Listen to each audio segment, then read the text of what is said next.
According to what is written here in Portfolio, my professional learning plan has to be posted on my blog, but it can be delivered using my choice of technologies, and that I should be creative. Be creative? At a time like this? My wicked problem project needs to be completed, and I still have to write my blog posting for my group leadership project. I want to be creative, but I'm feeling a little short on time and a little overworked right now. What can I do that is simple, easy to execute, demonstrates some of my technology skills, like my ability to film, edit, and narrate a video, for instance, all while being creative at the same time? Wait! I have an idea. Okay, time to get to work. After reading through the description of the professional learning plan assignment, I learned that it would be a good idea to look at my professional growth plan from 810. Here is a copy of that plan. I took that class back in the summer of 2010, and I had identified some ways that I wanted to use technology to make a difference in education and some areas in which I wanted to increase my skills with technology. In the time between then and now, I think I've made a lot of progress in some areas and not as much progress as I would have liked to in other areas. For starters, in my efforts to improve my skills in technology, I learned more about ways to enhance my PowerPoint presentations with animations and transitions. Here is an example of a presentation that I created about pop artist Klaus Oldenburg.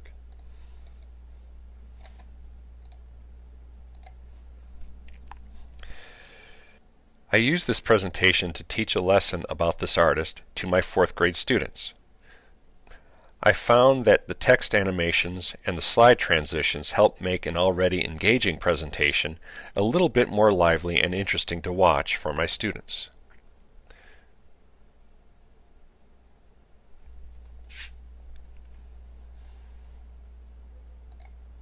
Another area where I improved my skill with technology was in my efforts to learn about Google Documents. My biggest steps forward with learning about these tools occurred in 811 and 812. I've certainly used it for various projects and assignments for these educational technology classes, but this isn't where my efforts to use this tool ended. I've used it for a lot of things in my professional setting, including a lot of these project postings. Whenever I teach a lesson to my students and my students complete an art project, I have a little write-up to hang up in the hallway along with the completed art projects, and this is just a sample of one of them. Because it's on Google Documents, it makes it easier to save and bring back and edit from year to year to year. I don't have to worry about finding it in a flash drive or anything like that. But also because it's on the internet, it makes it easy to share. I could share it with other teachers in other buildings. I could easily transfer the information on this document to a website if I wanted to do a display of student artwork on my school's website. During this particular class, 812, I became very acquainted with Google presentation tools.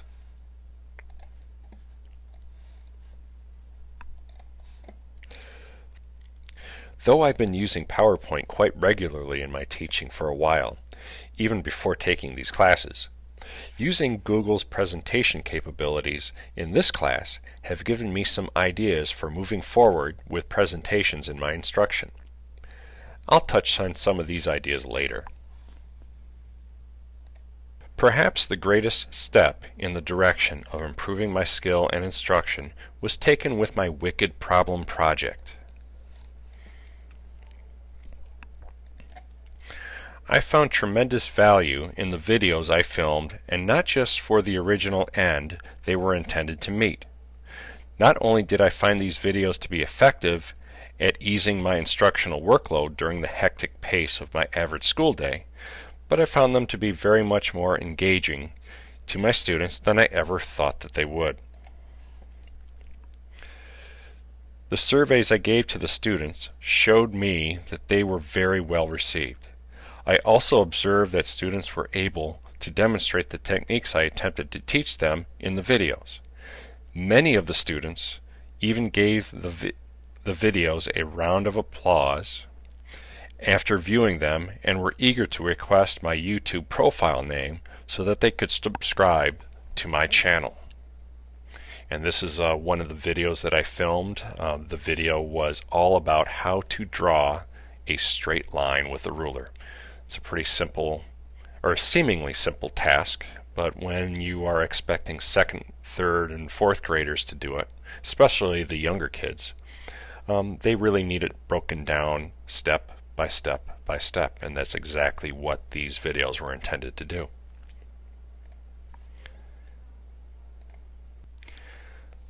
The only thing that I have not progressed with as planned was with finding ways for my students to use technology as a learning tool. Though there are things that I've learned about and would like to try, like this web quest on African art that I learned about in 811, I feel that my hands are a bit tied at this particular moment because my opportunities to work with students with technology are severely limited. At the moment, the school that I teach at has a computer lab that is regularly occupied by classrooms who have signed up for a specific time slot for the entire year. The times that I would like to go into the lab with any given group of students are the times when other classrooms are in there. Long story short, there are things that I would like to do with students and technology, and I'm just not able to do them at this particular point in time. So, where do I go from here? I have a few ideas.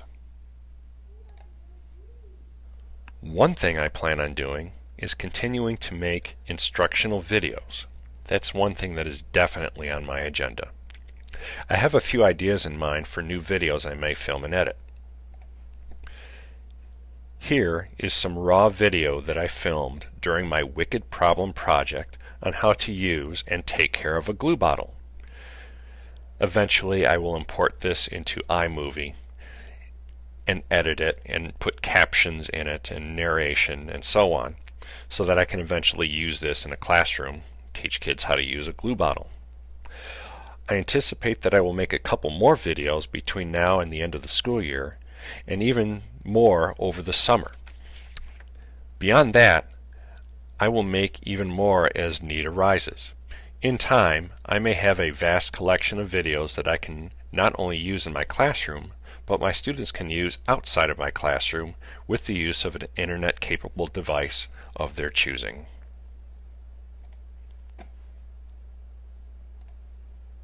Further exploring the presentation capabilities of Google is another thing that is a part of my plan for the future.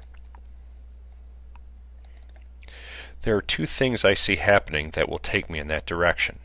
First of all, I will slowly begin the process of converting some of my old PowerPoint presentations, such as this one that I've created, into Google presentations. Second of all, any new presentations I create will be made in Google Documents. The benefits of having all of these online will include the ability to easily share them with colleagues so that they can use them in their classrooms if they choose, and I could easily share them with my students, giving them the opportunity to view them again from home. Having them all online will also eliminate the need for me to transfer them from computer to computer with a flash drive as they work on them from home or at school.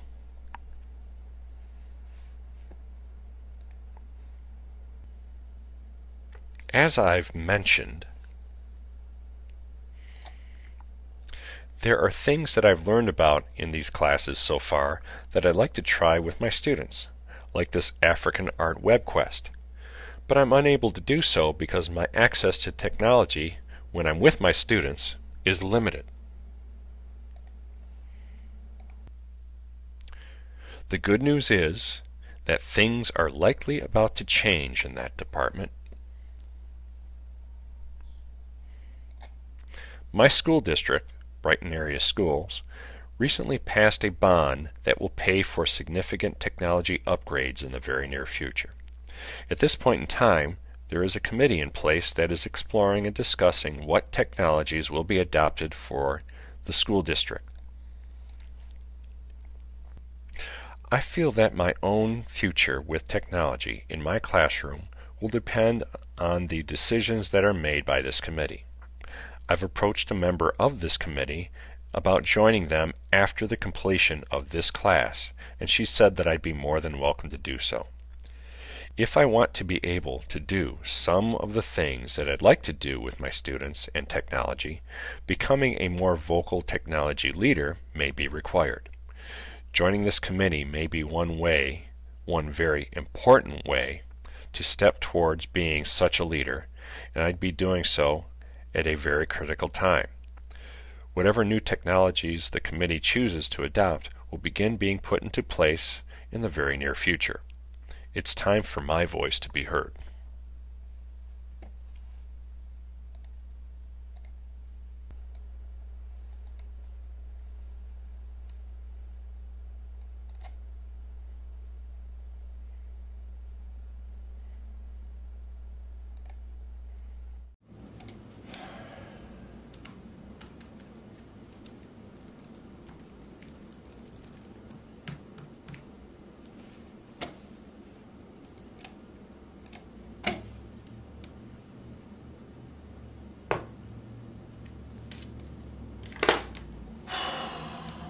It's time for a break.